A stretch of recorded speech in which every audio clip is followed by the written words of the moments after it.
So for Up Close, I really wanted to focus on a couple of key trends that we're seeing for the season. The first one is Meta Real Skin. Beautiful, gorgeous skin, which works so beautifully with Sophia because she already has that gorgeous skin, but what can we do to enhance it? So I'm going to showcase our Botanical Kinetics Instant Illuminizer because it gives that Meta Real Skin. So that's one of the first trends and an easy trend for a lot of people to do, which is great because everyone is coming out of times where maybe they were wearing masks and they're spending much more time really taking care of their skin. So what's happening with brows right now? Guess what? They're not going anywhere. So making sure that you're finding that right shape. And for me, it was about personalizing it to Sophia, making sure that it really balanced her bone structure and filling it in a beautiful, natural way.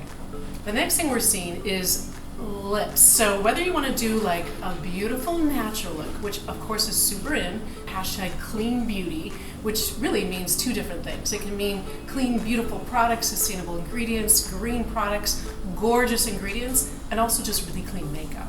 I'm seeing many more people really embracing their natural beauty. So we started with a beautiful natural look for her. We could have done a really light lip, but I thought I'd be a little bit playful and play into the color trends for this season. So for lips, we're seeing gorgeous kind of orangey colors, reds. So I did something of a kind of a two-tone lip, just to do something very different.